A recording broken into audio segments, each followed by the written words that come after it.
Hello, Glenn Walford here, and welcome to the Franchise Everything podcast, where we literally talk about anything and everything franchising. Today we're joined by a gentleman by the name of Darryn McAuliffe, CEO of FRANData Australia.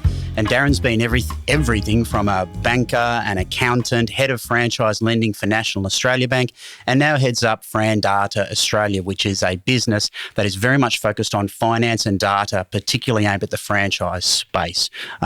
Darryn, welcome to the show today. Thanks, Glenn. Great to be back talking again. Excellent, mate. Was that a fair summary?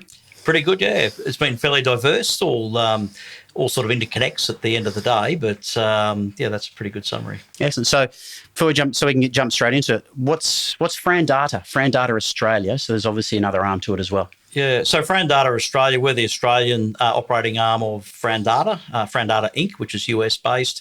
What FRANData basically is franchise intelligence, right? So we collect a lot of information, try and make sense of it, try and put that into a language that the users understand and trust. So different users have different needs. And you're right, we do a lot with the lending community. We do ratings of franchise systems, a lot of research and a lot of reporting on the sector as a whole. So it's fairly diverse what we get asked to do, but it all comes back to what we hope is better information and facts that help people make better decisions. So who are your main customers? So the lenders are certainly major customers. Lenders as in the Big Four? Big Four banks? Big Four mainly, yeah. I mean, there are some other boutique lenders that are in there or sort of specialist financiers who are increasingly interested. They don't have the resources of the Big Four to look at their portfolios and decide which brands represent a good opportunity and indeed a good risk for them. So they'd love to get their hands on reports that someone independent has put together. But the major banks are probably the main users of it.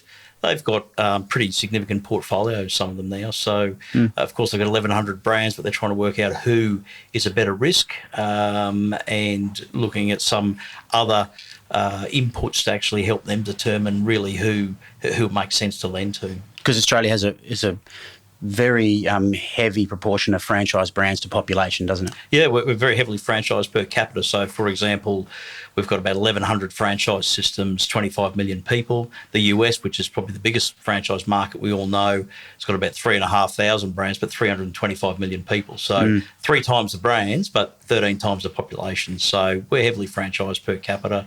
It's a big contributor to the economy, certainly punches above its weight in terms of the number of people it employs and its contribution to GDP. So the banks kind of need to be part of it because it's a big part of small business, and small businesses, the majority of businesses are small. So they're interested. It's created a lot of opportunities and good experiences for them in the past and some not so good experiences. So they, like everyone, trying to make the good decisions to get the best outcomes. That's where data comes in.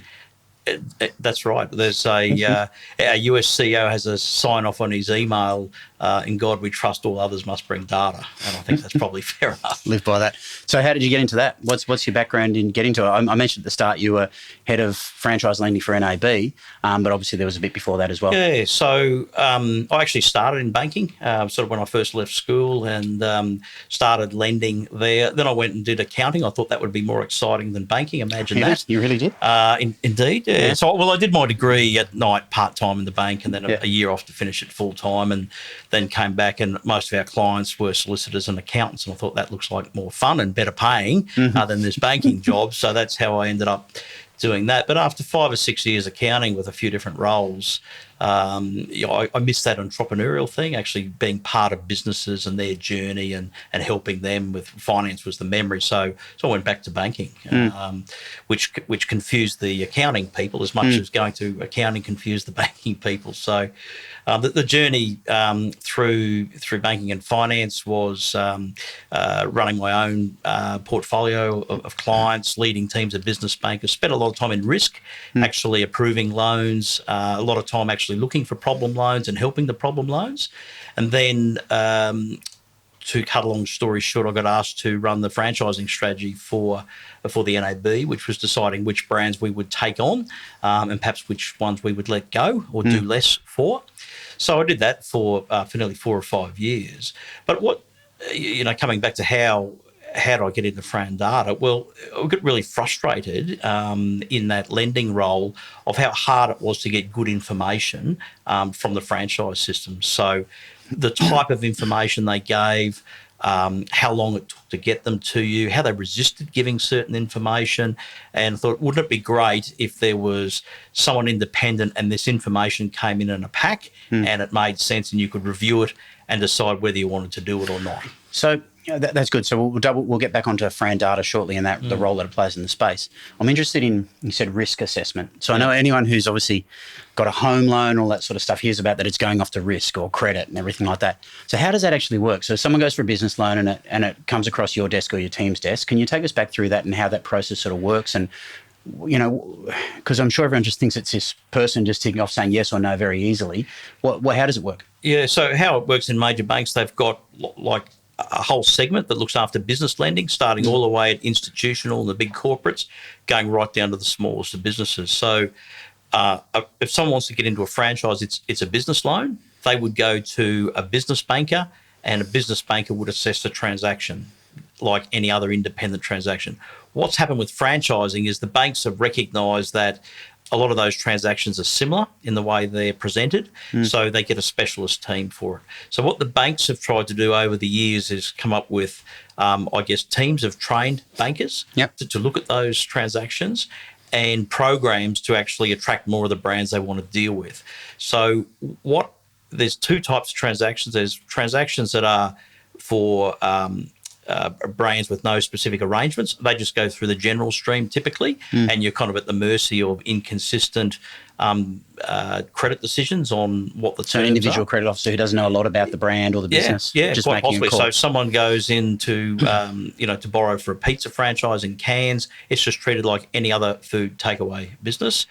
What you hope and what most of the major banks have got is if it's a franchise, it's recognised, and it will go to a specialist franchise banker, and then it will go to a specialist credit decisioner, if you like. And the idea of that, so it's a consistent approach. And the banks do it not just to be nice to the franchisors, it's efficient for them if the same people deal with the same type of business all the time.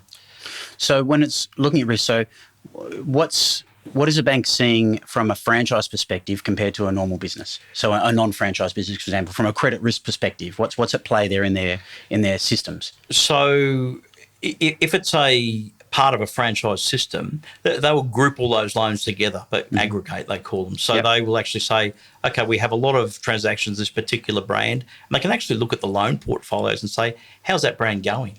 So we've got 30 franchisees for that particular type of business, and guess what? None of them are a problem, right? So they're all up to date with their loan repayments. None of them are overdrawing their accounts or causing problems. We'd love to have more of that. So they go physically looking for more.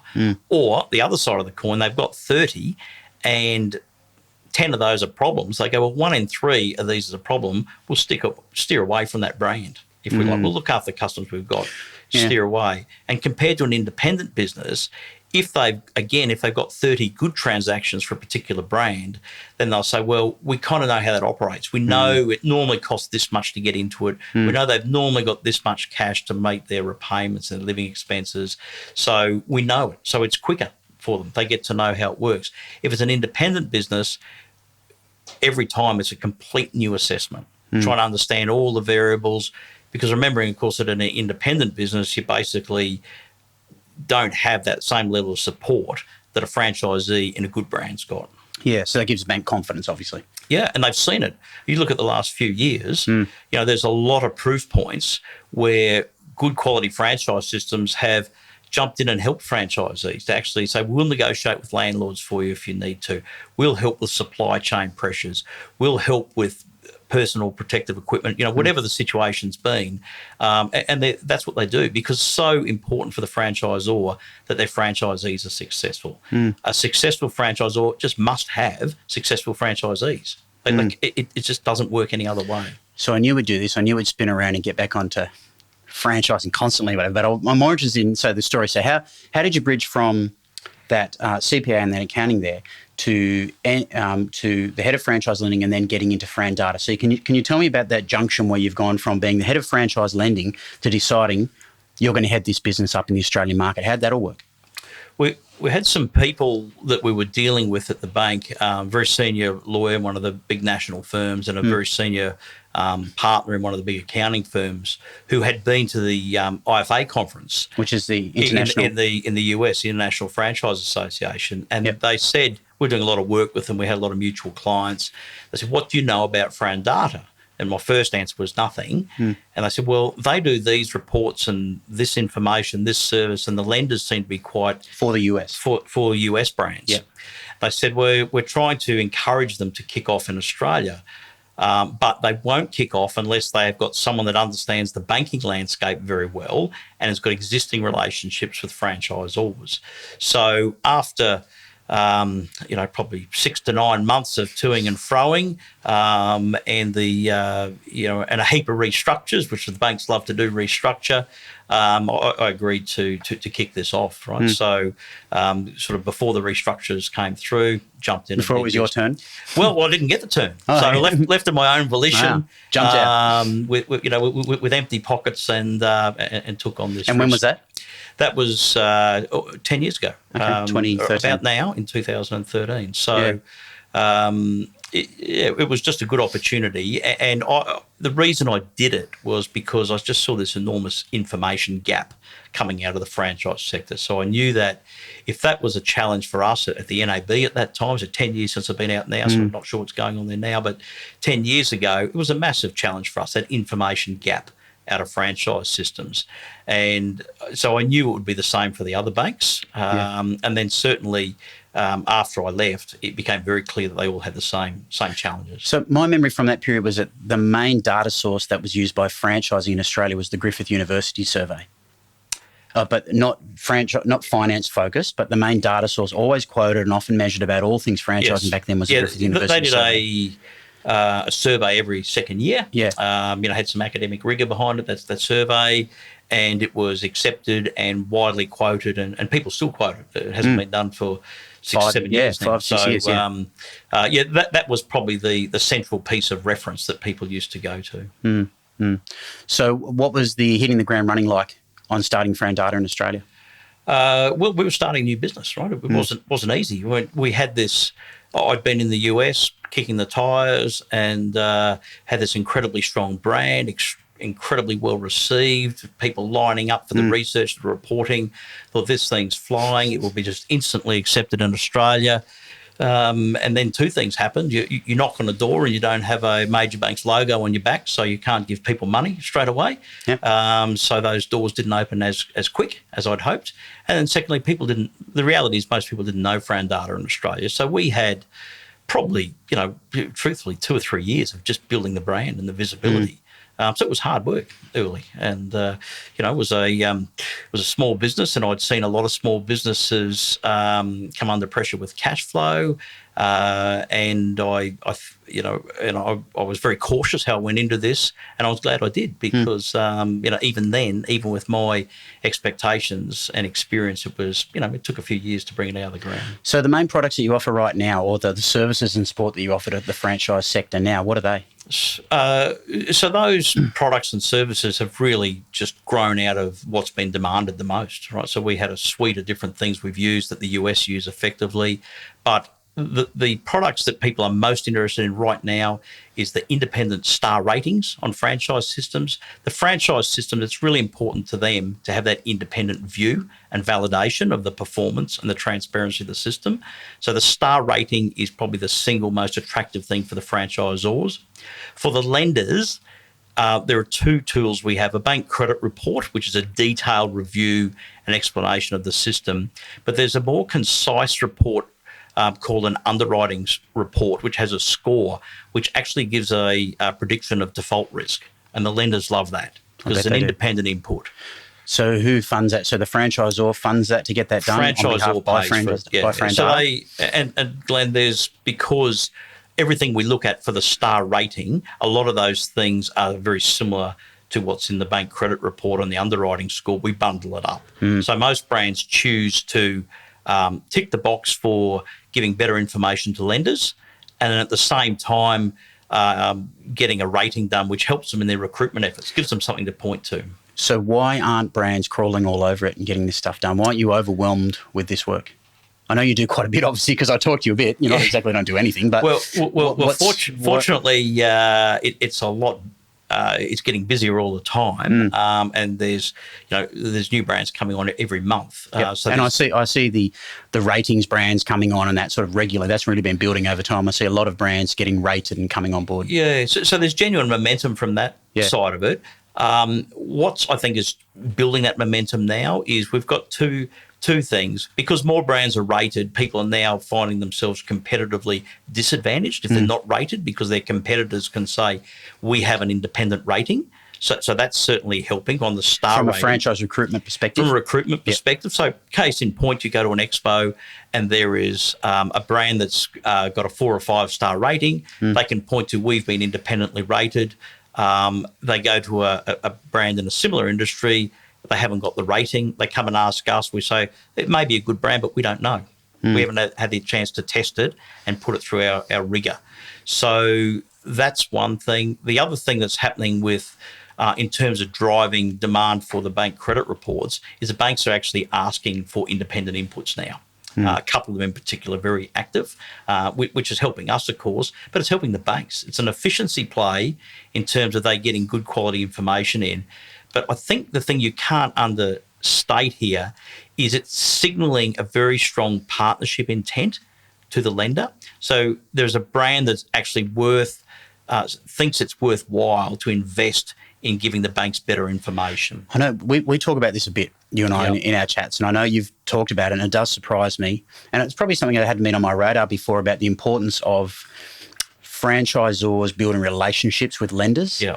And it's something that franchisors tend to not worry too much about. Can you talk through why that's so important in your view? Well, it's really important for franchisors to build relationships with lenders, and unfortunately, lenders have been burnt with a number of franchise systems over the years.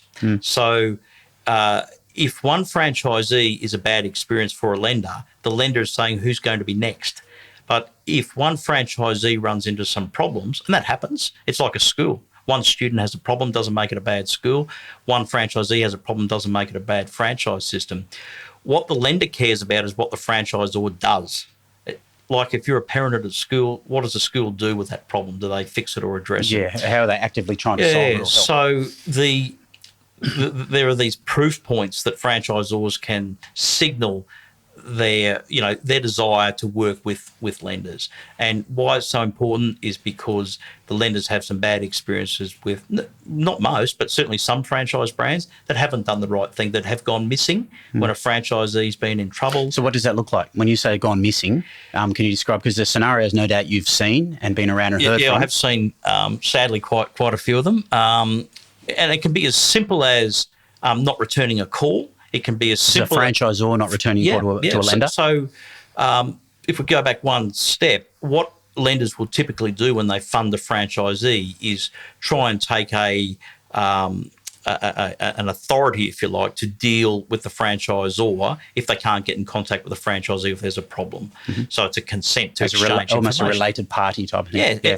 It's a consent to exchange information. Yeah. So imagine I'm a franchisee and I disappear, or I'm in problems with my loans, or the shop closed and I haven't contacted the lender. Then the lender might contact you as the franchisor and say, Glenn, Darren's gone missing. What can you tell us?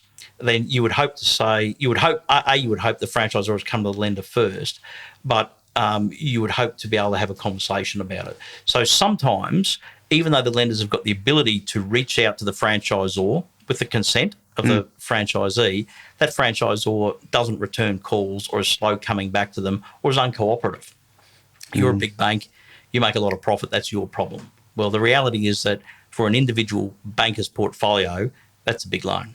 That's problematic. So that's one example. They're just common professional courtesy of not maintaining communication or responding to emails. And it's as simple as that sometimes. Yeah, and it's worse than that, Glenn, because it doesn't even have to be a problem loan situation. We hear from lenders that are really actively trying to grow their franchise portfolios, that they're reaching out to franchise brands and inviting them to to have a discussion or to make an application for it, and those brands aren't returning their calls. It's funny because I talk to many brands all the time, and all different types of brands in what I do, And so many anecdotally say things like, oh, big problem, we just can't get finance. And you would put on the flip side that the problem is at the other end. Yeah, well they blame the banks and they will say, well, what do you need? They'll say, look, we've got 50 outlets here. We're going well. Why aren't you falling over yourselves to fund us? And the banks say, well, we don't know if it's a good risk or not because you won't give us any information or you won't give us the right information. Don't give us a recruitment brochure or a holiday brochure, as they call it internally. Don't give us the holiday brochure about how good life looks when you buy our franchise, and don't just give us that one generic compliance document. Let us get really underneath, understand what happens here. How happy are your franchisees? How much money do they make? How do you support them when things go wrong? What comfort have we got that you can actually pick that up? So what are the things that lenders tell you? Are these the types of things that lenders tell you that really get on their go? Yeah, they're frustrated. They're really frustrated because they've got they're investing in people, they're supporting brands, that they're trying to. Let's face it, if a loan goes bad, the worst case scenario for a lender is to get in a workout situation. A workout. Recovery. Yep. We're actually trying to get the money back. Think of it like a home loan. Terrible to be selling a property mortgagee in possession. You would much rather have the owner of the property work with a real estate agent, get the best outcome for it. That's how everyone gets the most money. People see mortgagee in possession or an abandoned property, everyone's looking for a discount. Same thing with a business. A business is closed, or you see it yourself, you walk past businesses for rent and you see all the old fittings inside and rubbish and you think, well, why would you pay anything for that? Exactly. I spoke to a franchisor the other day and talked about a location near my house. And I said, that's still closed, that one I see there. And he goes, is the branding still up, is it? Yeah. And it's been closed for like 5 months. Yeah. And it's still got all the fittings, all the branding and everything in the business, asking if it's still branded. I think it's one of the saddest things you see is a brand that actually pulls the logo off and you can still see the outline of the logo. You see, exactly who was there. Or if you're a Pizza Hut and you actually build a roof like that. Yeah. I see there's YouTube channels or websites around spotting what old Pizza Huts around the globe used to look like when they were a dine-in model. Obviously not a dine-in model right now. Far from that. Yeah. So brands they do that. They don't stand by their franchisees. I think the real sad thing is they don't realise that if you have an underperforming franchisee, if you don't give the bank a good experience with that, and that good experience doesn't have to be full repayment of the loan, it's just supporting them or minimising the loss, the first thing the bank actually thinks to themselves is, who's next? Yep. Why would we finance another loan? So that's their thought process. Who's next? And if you've got 100 units, you've now got 100 times the risk. That's the bit I think that franchisors don't realise. There's maybe 100 times the opportunity in their eyes, but there's 100 times the risk in the lender's eyes. And the minute they've got a problem with one, okay, are those other 99 safe? That's the first question they've got. So what's their next action then? How do they go about that? Obviously, they're trying to contact the franchisor. The lender? Yeah, so, the normal circumstances, if you've got an individual business that comes under pressure, you're trying to work with the business owner. But remembering that the reason that a lot of lenders have supported franchising is the belief or the promise sometimes from a franchisor that there's someone strong behind supporting it. So they would go to the franchisor. This franchisee is behind or seems to be struggling. Can we have a meeting? Or they go to the franchisee first to have those three people around the table. That's the best outcomes. But the good brands, Glenn, they're all over it. They've already identified you or me as franchisees that are underperforming. They've got an action plan. They're keeping the lenders informed. It's just relationship. I was about to say, so what does a good franchisor lender relationship look like? Can you sort of take us through a few steps on what that might be? Yeah, so there's a couple of things, and they're fairly simple when you think about it, but so easily forgotten by some franchise systems. That's really strong communication. So get on the front foot to the lenders. Tell them what's going on with your business. Tell us where you're opening. Tell us what your pressures are, how you're responding to this competitor coming in, how you're responding to these economic conditions or this health shock, whatever might be going on. So it's like unguarded communication. Yeah.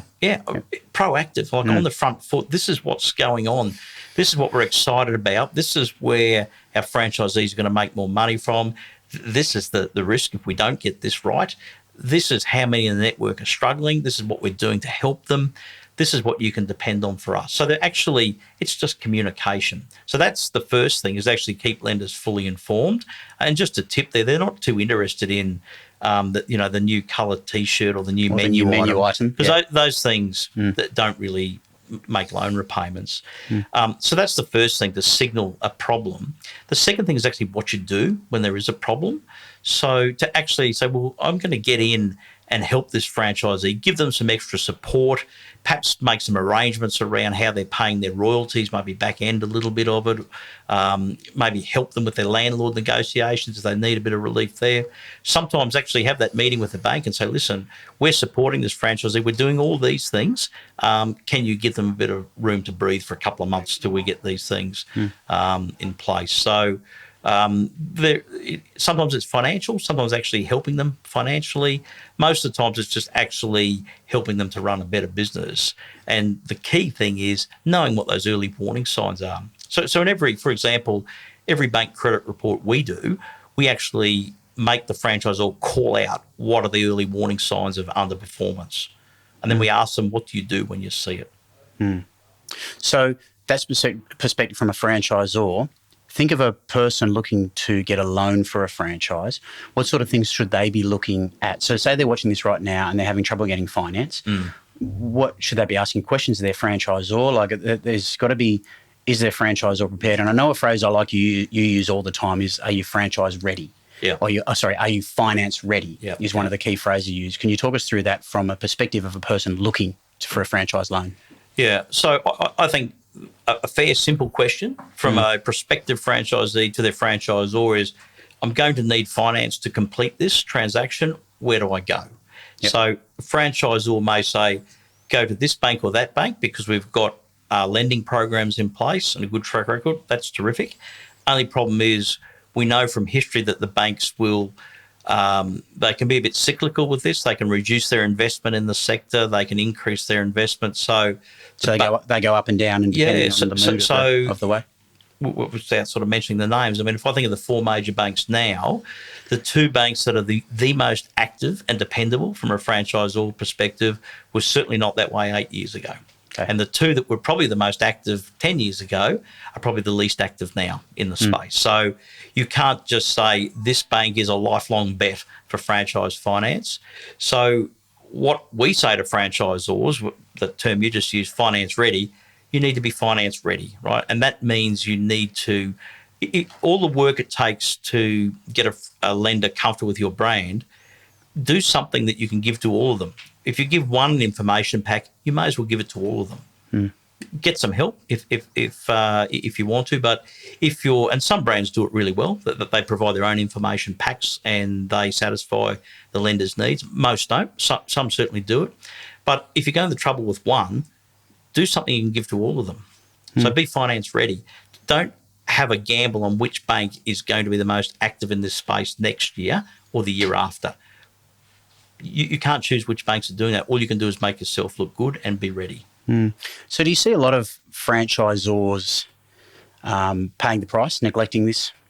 The stuff that you're talking about with relationships with the banks. Yeah, they do. How does that manifest? How is that manifesting and the impact it's having on network growth, network expansion? Because every franchise you come across wants to expand. They've always got a story about expansion. So we've had banks ask us for the names of brands that we think might be good opportunities for them. That they, to increase their loan book. Correct. On the surface, not necessarily clients of ours. On the surface, they seem to be going well. On the surface, they seem to have some reasonable growth opportunities that will deliver new loan prospects. And we know the banks reach out to them. We've had some of those same banks say they haven't come back to us. Like they just, again, don't even respond. They say, well, why? If we're extending an invitation to be involved and they don't even have the courtesy to respond, we just put a line through their name. And that line stays there for several years. The other thing that really hurts some brands is those initial dealings. So it's almost adversarial. What initial dealings, in what way? So this is true. This is what happened to me when I was head of franchise lending at that major bank you mentioned. Someone would come up to me at the conference and say, I understand. At a franchise convention? Franchise convention. So a lot of franchisors there together come up and say, you're head of franchise lending. We need accreditation. We need to talk. One of them said to me, I've got a challenge for you, Darren. You're going to deliver accreditation to us in 12 weeks. How'd you take that? Well, and your name was? Yeah. No, because you think, well, you know, and this is not meant to be an arrogant thing from a banker's perspective. So, well, why would you think your brand's attractive? You don't understand our business. This particular brand was very young, emerging. It's a real adversarial approach. So it's an arrogant approach. Yeah. So do you think that you've said something crucial there, I think. Do you think that many franchisors just don't understand or want to understand the bank's business? Yeah, absolutely. So the common frustration we hear when we talk to franchisors is that the banks, they don't really understand our business.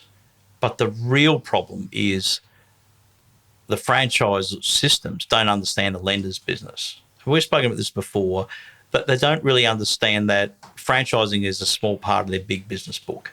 So if a particular franchise brand gets reached out to and they don't go through So the bank reaches out to them and say, hey, we'd love to look at... The bank reaches out and says, Glenn, we notice you're growing. We're interested in seeing maybe whether we come with a lending program, and you don't respond to them. The bank goes, oh, well, move on. And you've told me that happens, doesn't it? Or similarly, we start to put our toe in the water and do a few loans, and one or two of them go bad, or you don't stand behind your franchisee, just put a line through that brand. Well, why would we take on any more risk?